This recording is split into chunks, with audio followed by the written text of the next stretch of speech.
Hey guys, I'm trying to help that buffering. Unfortunately, I'm not sure there's going to be a whole lot I'm going to be able to do about it. Yeah.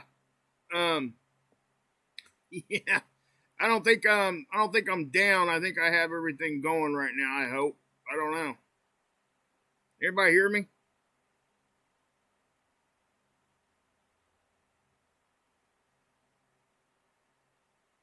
Somebody give me a 5 for 5 here real quick. We'll try it again. Hello.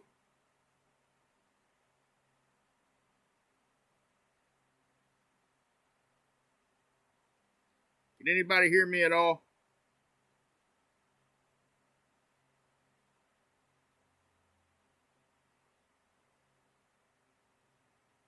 Okay, cool. Alright, sorry about that, guys.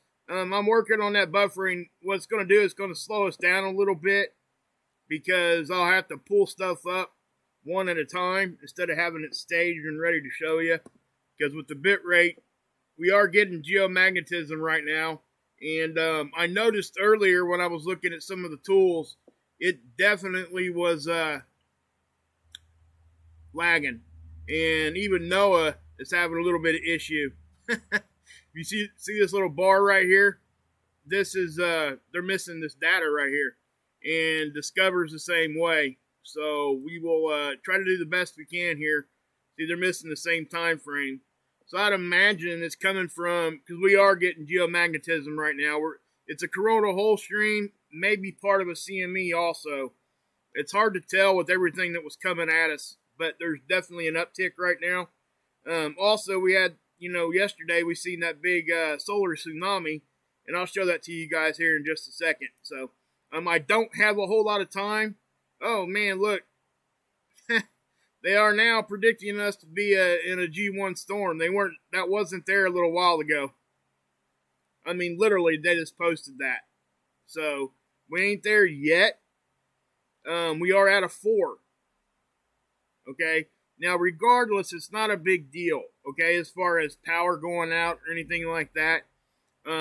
What you're going to see, and I'll show it to you here in a second, we've got a massive Aurora uptick. The Aurora photographers are going to have a great time, anybody that was ready to go. This is something that's pretty cool. I think we're going to get a lot of good pictures out of this, and it's going to be neat to see. But we'll start here. Guys, I was going to show you the Schumann. But with the buffering issue, we're not seeing much on the Schumann right now. There was a small little uptick in the Hert level right as this geomagnetism hit. Okay, so yeah, that's probably what was causing it. Was the stuff coming from the sun. So, by the way, guys, if you guys see me buffering again, or if you start seeing a bunch of problems, just start tagging me real fast so I see it. Yeah, like yesterday, or a couple streams ago, I just kept talking, didn't even know nobody was hearing me. It's my fault, but sometimes I don't know what's happening. I only use one screen because I use a laptop to do all my streaming on. I don't have a studio or nothing. Most people now that run channels have 2, 3, sometimes 4 big screens they're using. They can have their windows pulled up and they can see everything. Well, unfortunately, I can't do that. So that's why. But anyway, definitely see the flare uptick, right? This is the one I showed you guys yesterday, and that's the one that caused the solar tsunami. But right here, we had another flare. It was just as big, if not just a touch bigger. And we've been seeing a bunch of different flares all day long today. And again, we were supposed to get hit sideswiped with that little CME, and we did. That's probably what we've seen right here. Okay? But we were anticipating some more coronal hole streams to impact us. And like I said, guys, I was telling you guys, from the beginning of all this stuff starting to happen, with the geomagnetism hanging around, it's not going to take a whole lot to really push us up into storm level. And I'll show you guys what each storm level does here in just a second. What we can expect as far as here on our planet. But again, guys, you can see where they're now. This wasn't there earlier. Okay, so and again, let me say that it's not that big of a deal. Okay, a G1 storm is not that big of a deal. Now they're saying G1 storm again the next day. That wasn't like that. I think that's as far as we. Nope, they're saying like 3 days in a row here now. So we'll have to wait and see. Now, when they say that, they're not saying a continuous geomagnetic storm, which possibly could happen. Okay, I'm not saying it can't, but what I'm saying is they're just saying we're going to get to that level. That's a peak number that they're forecasting there. So if it hits it at all, it'll put a box there. Okay, just so you know. Now, if you understand KP, because the KP 5, 6, 7, 8, and 9 are our storm levels, and they relate G1, 2, 3, 4, and 5. Okay, that's what those are. So if you don't even have to really look at this, you can to get a forecast, but they're showing you KP number. And nowhere here on the forecast, they haven't changed it yet. And again, NOAA was having issues earlier because I was trying to look at some of their stuff earlier during this time frame, and everything was like really, really lagging, and it happened right at the time that this stuff hit. So my guess is I bet you some of the satellites probably went into safe mode, some of the data collection and stuff, maybe even their servers. I don't know how that works there. I don't know. But I will say we started getting some geomagnetism and some solar weather right when that happened. So, yeah. Does it really matter? Probably not. We're missing that little bit of data, but we know that that stuff was coming. So if we scroll down through here, and ACE is missing the same data, but ACE misses data quite a bit. Just saying, it has blocks of time it misses all the time. But you can see here now they've changed this, and this is their end little spiral. And again, like I said, guys, they will change this according to whatever new conditions happens. So it's 2-day historic and 5-day forecasting out in front, right? So we're about right here in time. So as we move forward, they're saying right around the 30th, we really should see a pretty decent little uptick in density. You can see what's happening here. It's probably from that CME flare, the flare CME yesterday I showed you guys. That's going to hit us. It's going to hit us right at us. That's not going to miss. This is one thing that I think most people are agreeing on right now, which doesn't happen often.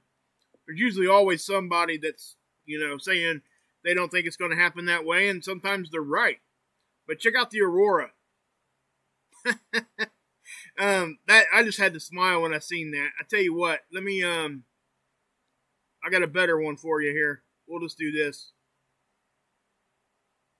Okay?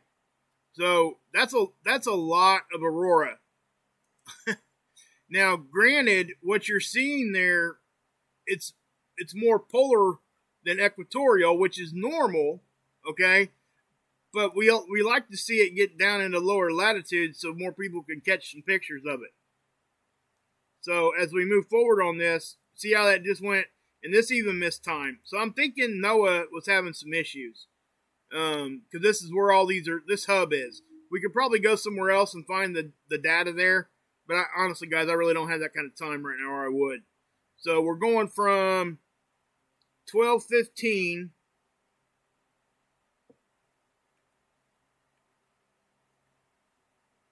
okay, that's at 12:20. It skipped like 4 hours. Okay, so my guess is when we got that jolt, maybe it could have put the satellites into safe mode, which happens quite often. It's not out of the ordinary. So I just want to preface that, because it's nothing to be like crazy about, but it does happen. When these satellites usually they get knocked offline for like 20 minutes or something, and they'll do like a safety reboot and all those kinds of things. And there's a whole lot more there too. I mean, obviously it's a complicated thing, but at a basic level, that's kind of what happens. If they did not shut themselves down, the satellites wouldn't even be there anymore, probably. So it is definitely, when they do go into safety mode, it's a good thing, okay? And it's not out of the ordinary. I want to stress that. It is not out of the ordinary. It's something that happens all the time. It's a needed feature for these satellites, and it happens. You know, there's not much we can do about it. I mean, why? I mean, you would want it to have some sort of safety if it's going to get hit with some solar weather. I mean, that's just what it is. We want them up there as long as we can get them there. You know what I mean? But anyway, definitely had some uptick, and I think the amount of uptick we're seeing here was kind of unexpected for a lot of people. You know, yeah, we see all these boxes are yellow now, so I mean, we're gonna right now. We're not at geomagnetic storm level yet, but I would guess in the next few hours, probably. You know, they're saying by at least today. So my guess, and again, they haven't changed this yet. Now remember, this is UTC time, guys. Okay, this is not your local time. You have to find out where you fall on that.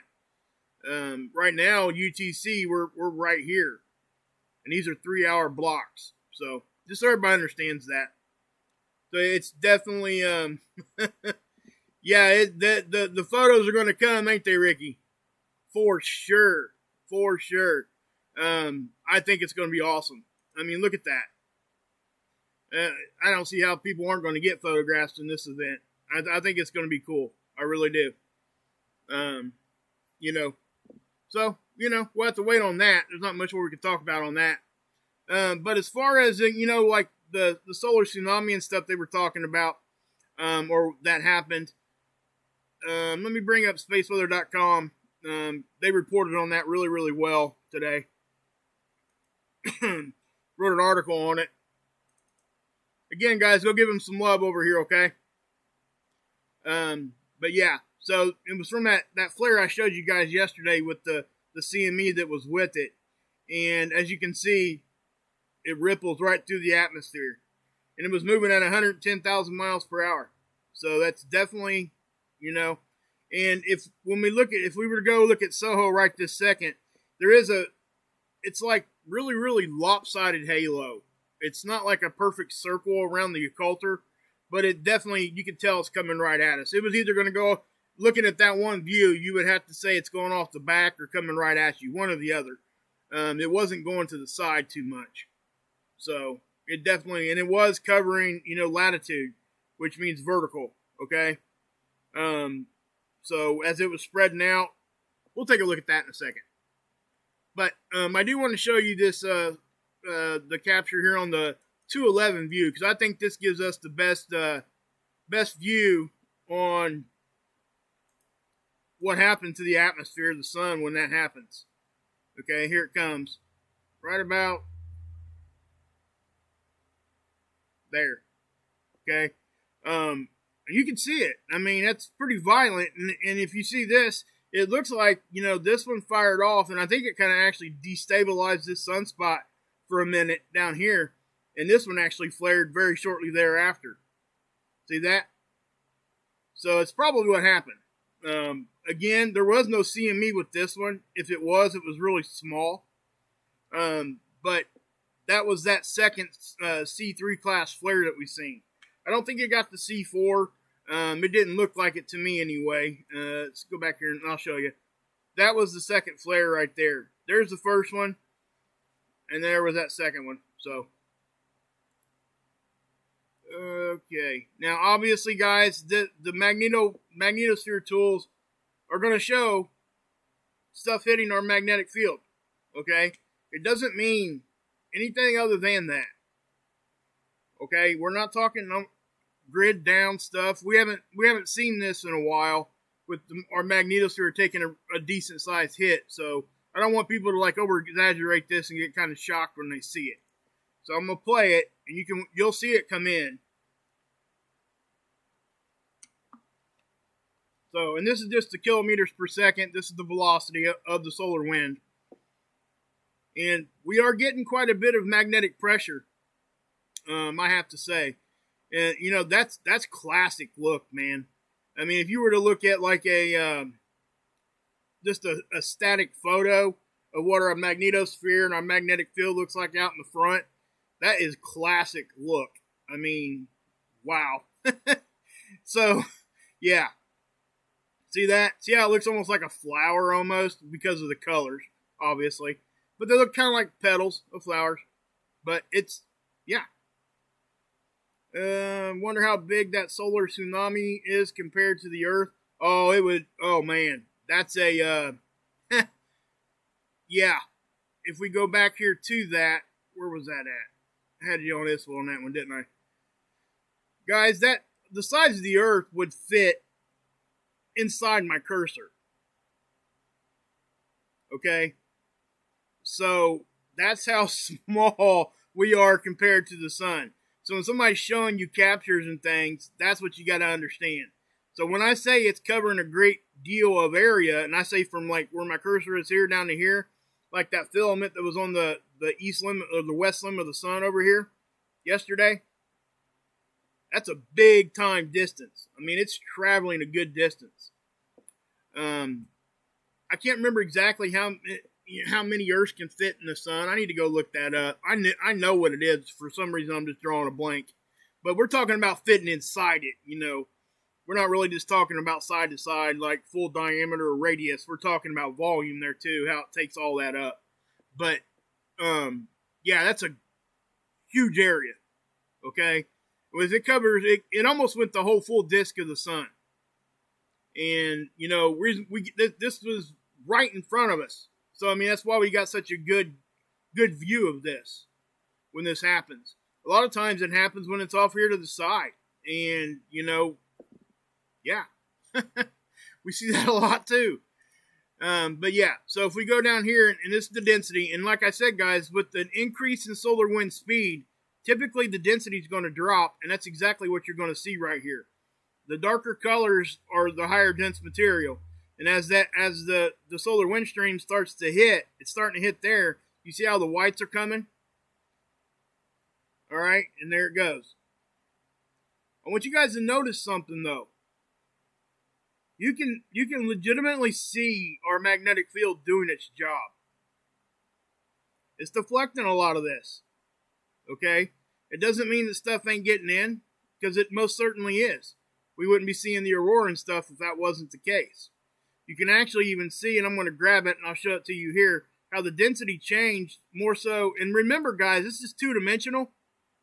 Okay? So, if we're looking at this, you know, this is kind of around the poles. That's where the stuff comes in easier, right? See how it's more dense there? I mean, less dense right there? That's because stuff is getting in easier there. It's blowing some of that dense particles out through there. We got to understand that. I mean, this is, yeah.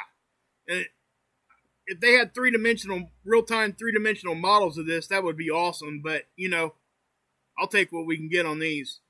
These are, yeah. I mean, we get there with this. We get there. You know what I mean? But you guys can see that, obviously, you're going to see the pressure build.